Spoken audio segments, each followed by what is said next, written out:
c'est froid.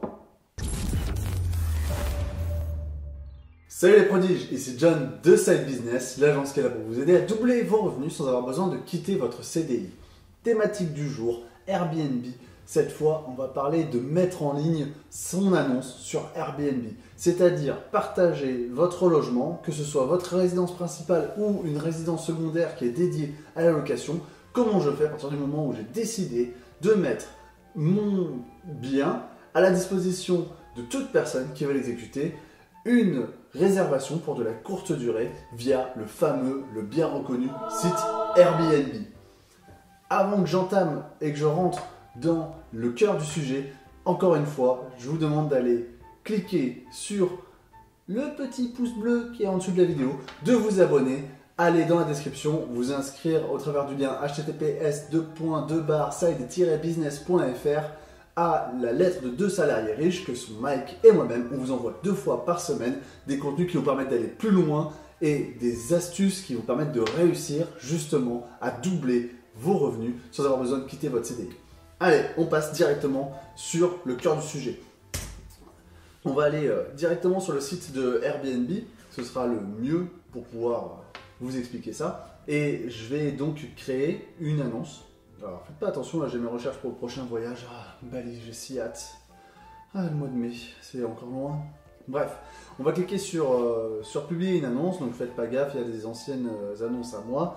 Et ensuite, créer son annonce. Donc vous avez le choix, un logement entier, une chambre privée, une chambre partagée, par exemple vous faites un genre d'auberge de jeunesse. Et ensuite vous pouvez sélectionner le nombre de voyageurs qui vont voyager, enfin qui vont pouvoir vivre dans votre appartement. Donc ce sont par exemple Valence comme ville. Et là maintenant vous allez proposer votre bien. Donc on va partir du principe que c'est un appartement, vous pourrez défiler les listes et vous pourrez savoir exactement ce qu'il y a. Vous pourrez dire par exemple que c'est un loft, que c'est un appartement pur appartement.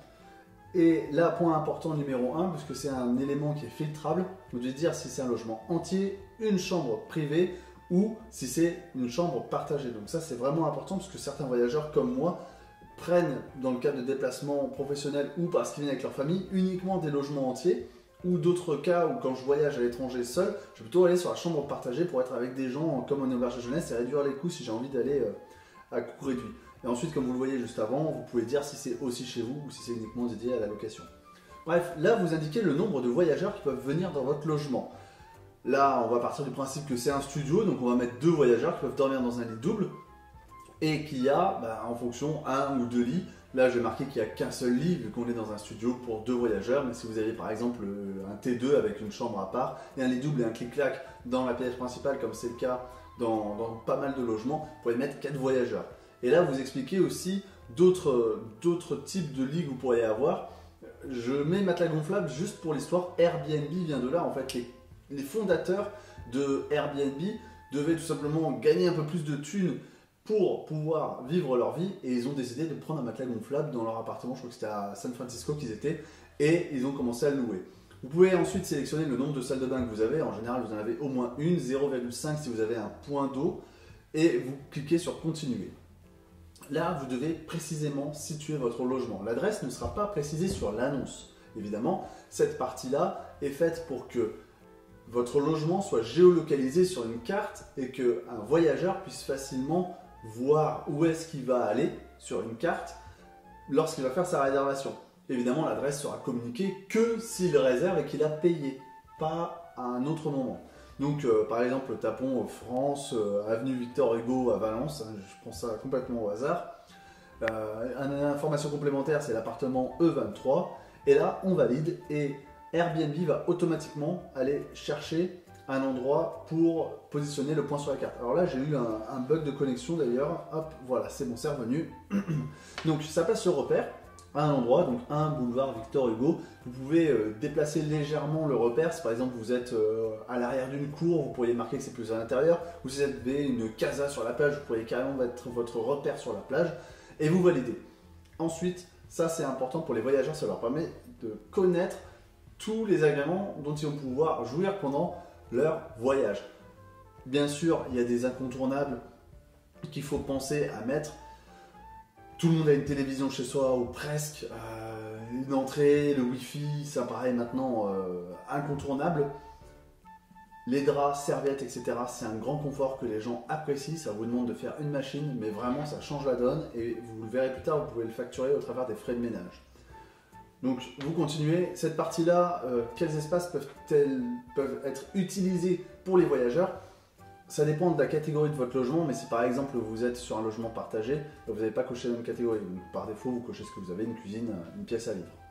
Vous validez, vous arrivez sur l'étape suivante où il vous demande maintenant de décrire votre bien. Donc vous commencez par ajouter des photos. Donc là, hop, je mets directement, alors je mets une photo de l'endroit dans lequel ils vont pouvoir vivre. Je leur montre une belle cathédrale, ça leur permet de voir où est-ce qu'ils veulent aller. Évidemment, l'ordre des photos est très important. Là, je le mets de manière aléatoire, juste pour vous montrer. Vous choisissez une photo, donc là je vais mettre 4 ou 5 fois la même. Vous pouvez vraiment mettre des dizaines et des dizaines de photos.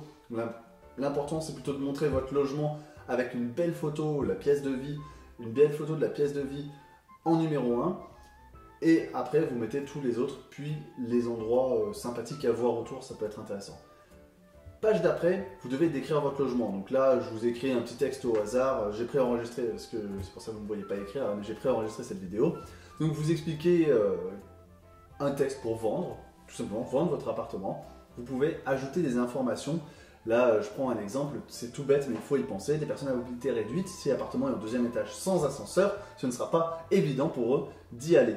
Ensuite, vous précisez vos disponibilités. Évidemment, si vous êtes là, c'est pour gagner du pognon et les clients en priorité. Vous ne devez pas vous prostituer pour les clients, c'est-à-dire que si vous vendez un service de qualité, vous devez répondre à la hauteur de leurs attentes. Par contre, si vous vendez je prends l'exemple d'Hôtel Formule 1, j'ai rien contre eux, mais voilà, c'est du service ultra low cost d'hôtellerie, il ne faut pas vous attendre à avoir un mec qui va vous faire du room service, quoi. Donc tout dépend de comment vous vous positionnez. Moi, je sais que j'aime bien faire du haut de gamme, donc je suis toujours disponible si jamais il y a un souci particulier, parce qu'ils sont là pour avoir tout le minimum pour lequel ils ont payé.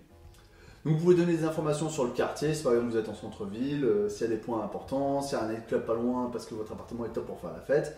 Et après vous pouvez préciser quels sont les points forts du logement au niveau transport en commun ou même transport personnel, s'il y a un parking, s'il y a un garage souterrain, vous pouvez donner toutes les informations ici. C'est relativement important parce que ça, beaucoup de gens, notamment des voyageurs qui viennent à l'étranger, se servent de ça pour pouvoir se déplacer parce qu'ils n'ont pas de voiture. Et après, important, il faut lui donner un titre. Donc là, j'ai mis un titre bidon, studio plein centre avec garage. Il y en a qui mettent des titres super funny, il y en a qui mettent des numéros d'appartements parce qu'ils ont 10 appartements. Bref. La dernière étape, relativement importante, il faut préciser les conditions de réservation chez vous. Donc vous avez votre annonce maintenant qui est pré-remplie, vous avez des informations pour expliquer qu'est-ce que les gens vont voir et avoir quand ils vont venir chez vous. Maintenant, vous devez dire qui a le droit de venir chez vous et quand ils vont venir chez vous. Donc, par défaut, on leur demande toujours d'avoir une adresse email, un numéro de portable et des informations de paiement pour qu'ils puissent payer. Donc ça, c'est Airbnb qui le prévient. Ils doivent accepter aussi vos règles et vous pouvez ajouter des options complémentaires. Vous pouvez ensuite préciser si votre logement convient à tout le monde, c'est-à-dire des enfants, est-ce qu'ils peuvent venir, des bébés. Si vous n'avez pas de lit parapluie ou pas de place pour un lit parapluie, vous n'allez pas le mettre. Si vous ne voulez pas que des fumeurs soient dans votre appartement, vous devez dire que votre appartement est non fumeur.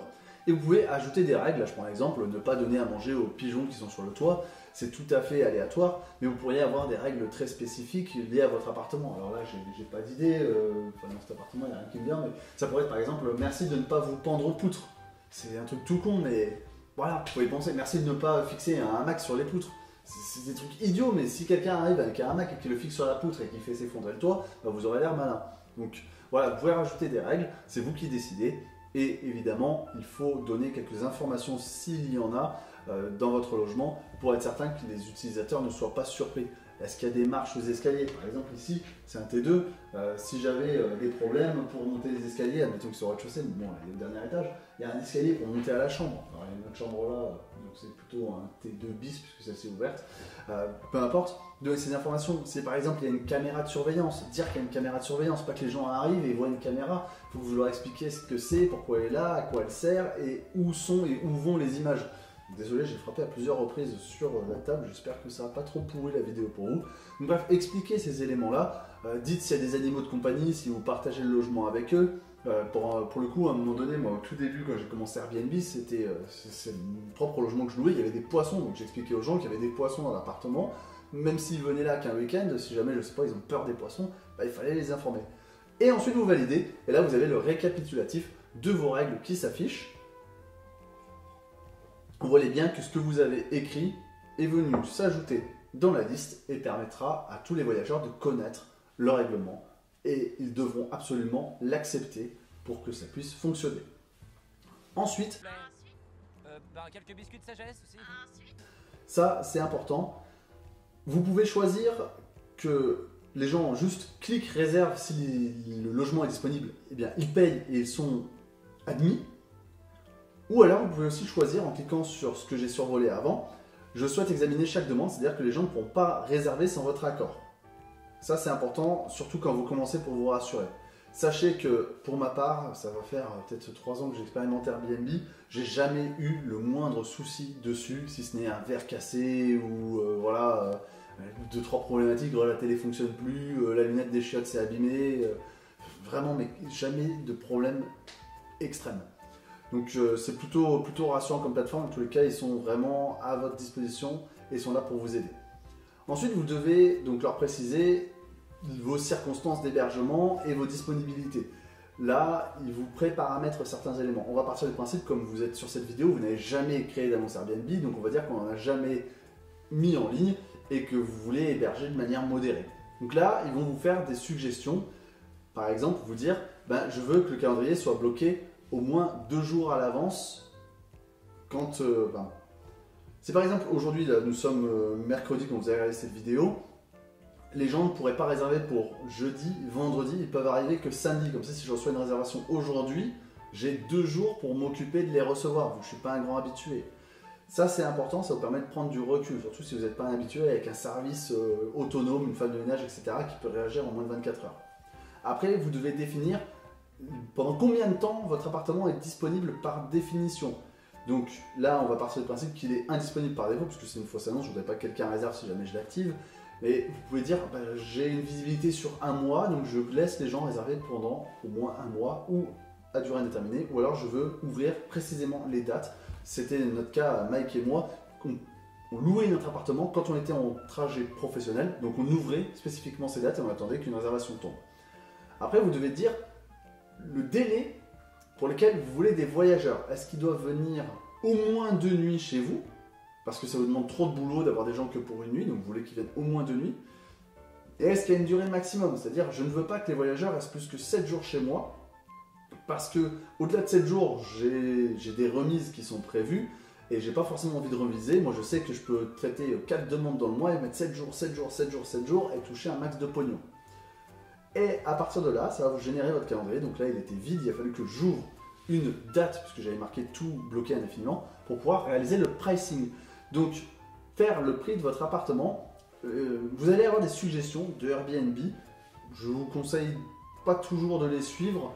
Là, leur logique, c'est de se dire, il faut être moins cher parce que vous êtes un nouvel hôte, vous n'avez jamais hébergé qui que ce soit, les gens n'ont pas encore confiance en vous. Donc, attirez-les par le prix, faites-vous vos premiers avis, devenez classé, on va dire, du point de vue des autres utilisateurs, et après, seulement, vous pourrez augmenter les prix. Donc moi, je vais quand même mettre un peu plus cher, 39 € pour la simple raison que la plupart des hôtels sont à au moins 40 balles la nuit. Donc ça me paraît être à peu près normal si vous offrez un confort au moins équivalent d'être dans ces zones de tarifs. Après, vous avez la possibilité via Airbnb d'avoir un ajustement des prix selon la demande et la fréquentation du site. Donc vous lui dites, voilà, moi je veux que mon prix de base soit 39, toutefois je te laisse baisser les prix ou monter les prix en fonction de la demande entre 30 et 75 € pour optimiser mon remplissage du calendrier. Là, c'est très particulier, c'est parce que c'est la première publication de cette annonce. L'idée, c'est d'offrir une réduction de 20% pour avoir les premiers résultats sur votre profil Airbnb, donc avoir des avis. Mais quand vous êtes comme moi, que vous avez une notation de 4,9 sur 5 et que vous êtes super host, vous en avez rien à faire. Donc, j'ai dit non, pas besoin de la réduction. Là, c'est si vous voulez que des voyageurs restent longtemps. Personnellement, j'aime bien Airbnb parce que ça vous permet d'avoir un chiffre d'affaires très élevé, mais ça m'arrange de sacrifier un peu de chiffre d'affaires pour avoir des voyageurs qui restent 2 semaines ou 3 semaines, parce que je suis quand même très bien payé et ça me demande beaucoup moins d'efforts. Donc je mets toujours des remises sur les voyageurs qui restent plus longtemps, mais encore une fois, c'est à votre propre discrétion. Et là, il vous explique le mode d'emploi. Donc le voyageur va arriver, il va vouloir arriver, il fait sa demande de réservation. Vu qu'il a une pièce d'identité et qu'on a accepté qu'à partir du moment où il valide votre règlement intérieur, il a le droit de venir. Ah, pénible. Vous recevez un message où il va vous expliquer pourquoi il vient, je viens pour voir ma famille parce qu'il y a un mariage, blablabla. Et ensuite, vous validez sa réservation, enfin du moins elle est validée automatiquement et vous savez qu'elle arrive selon vos disponibilités et vos tarifs. Très important, Airbnb n'est pas hôtelier, vous allez devenir en fait un établissement d'hébergement pour les gens, vous devez vous acquitter des taxes de séjour. Pas vous directement, Airbnb collecte les taxes et les déclare pour vous à votre commune. Toutefois, certaines communes vont vous demander des autorisations d'exercer, des autorisations d'héberger, donc il faut vous rapprocher de votre mairie pour connaître les subtilités. Sachez que c'est pas encore très regardé si vous habitez à Paris, à Lyon ou une grande ville, Marseille, Toulouse. Je poserai quand même la question, mais dans la plupart des cas, vous allez être tranquille. Les mairies n'ont pas du tout le temps ni l'envie de s'occuper de permis d'hébergement. Dernier point, ensuite, donc là, on voit que l'annonce est créée. Créez votre annonce, on peut encore la modifier. Et il y a une dernière précision que l'on doit faire, c'est expliquer ce que c'est, parce que maintenant, Airbnb a l'obligation, depuis janvier 2019, de déclarer les revenus que vous gagnez. Donc ils doivent dire, est-ce que vous êtes dans le cadre d'une résidence principale, est-ce que vous louez une résidence secondaire, ou est-ce que, d'ailleurs ça m'a sauté, j'ai même pas pris le temps de regarder le dernier, ou est-ce un hébergement ou un hôtel que vous avez. Donc choisissez la catégorie, donc dans votre cas ce sera soit votre résidence principale, soit votre résidence secondaire. Moi j'ai commencé avec ma résidence principale, ça n'a pas d'impact particulier, vous déclarez vos impôts quasiment de la même façon. Il faut juste évidemment qu'elle ne soit pas louée à plein temps, sinon ça pourrait être requalifié comme une résidence secondaire, parce que vous n'y vivez pas finalement. Donc c'est juste ça qu'il faut prendre en compte, et vous dites où est-ce que vous êtes en termes de catégorie, et eux vont pouvoir faire le rapprochement ensuite si jamais l'État leur pose des questions. C'est aussi simple que ça. Ils doivent être tout à fait transparents et ça me paraît normal étant donné la plupart des avantages qu'ils nous apportent. Donc, vous confirmez toutes ces informations sur le logement, que c'est votre résidence secondaire et qui est située au 1 avenue Victor Hugo, appartement 23, Valence, Auvergne-Rhône-Alpes, 26 000 FR. Et hop, votre annonce est créée. Si vous cliquez sur le bouton rouge, elle est publiée avec les disponibilités que vous avez mis dans votre calendrier. Donc là, pour le coup, cette annonce est une annonce fictive avec un calendrier qui est vide. Je ne vais pas cliquer sur publier, mais je vais passer sur une autre annonce à moi. Là, une annonce, je ne vois pas... Est-ce qu'on va voir? Non, peu importe. Une annonce que j'ai désactivée puisqu'il est passé en location plein temps. Donc là, ce qui est intéressant, je m'y pose. Ce qui est intéressant de vous montrer là, c'est des éléments que vous ne pouvez pas paramétrer au moment où vous créez votre annonce. Ça vient ensuite. Il faut savoir que vous avez des petits paramètres complémentaires qu'il est important d'ajouter pour faciliter la vie de vos voyageurs, tout simplement. Donc là, je vous donne un exemple. Il y a un guide que vous pouvez télécharger dans la plateforme pour vos voyageurs pour qu'ils sachent exactement comment faire pour arriver chez vous. Donc là, je vais vous ouvrir une page. Je ne vais pas toutes vous les montrer parce que j'ai les codes d'accès, etc. Donc là, c'est des photos exactement pour leur montrer quel parcours il faut faire pour arriver jusqu'à la porte de l'appartement, quel code il faut taper, où est-ce qu'il faut aller, où est-ce qu'ils vont trouver les clés. Une fois qu'ils sont dedans, qu'est-ce que vous pourrez trouver comme outil ou comme agrément pour pouvoir vous amuser, etc. etc. Ça, c'est relativement important parce que ça va faciliter la vie des voyageurs et ça va les rendre autonomes, d'autant plus que mes arrivées en Airbnb sont en autonomie. Point important qu'on n'a pas vu dans la tarification, ce sont les frais supplémentaires. Est-ce que vous voulez mettre une caution? Est-ce que vous voulez des frais de ménage? Tout ça, vous ne l'avez pas encore paramétré, donc c'est le moment ou jamais de le paramétrer. Et vous pouvez ici aussi faire toutes les modifications sur les durées d'hébergement et sur les tarifs.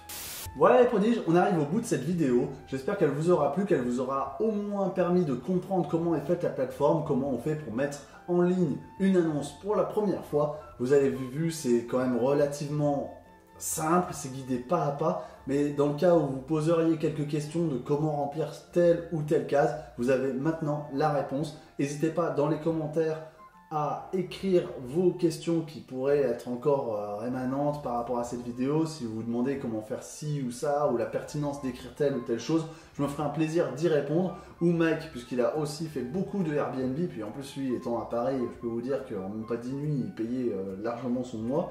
Donc en gros, il était hébergé pour free. Sachez que tout ça, c'est des astuces aussi qu'on partage dans la liste email. Comme je l'ai dit au début de cette vidéo, vous allez dans la description, side-business.fr. Vous pouvez faire défiler le site et trouver le bloc en bas pour saisir votre adresse email et recevoir 2 fois par semaine la lettre de 2 salariés riches, la lettre que Mike et moi-même on vous écrit et qu'on vous envoie pour vous donner des conseils plus privés, des éléments importants, des accès à des formations qui vous permettront justement de trouver tous les moyens pour augmenter vos revenus et soit deux choses, pouvoir vivre la vie dont vous rêvez, arrêter de bouffer des pâtes Eco Plus et pouvoir vous payer les voyages dont votre femme et vos gosses ou votre mari et vos gosses ou même vous-même rêvez. Et le deuxième point, vous allez peut-être pouvoir un jour gagner suffisamment pour dire bye bye à votre patron qui vous emmerde et qui vous reproche tout ce qu'il peut vous reprocher et commencer votre nouvelle vie d'entrepreneur. C'était John de Side Business et je vous dis à la prochaine!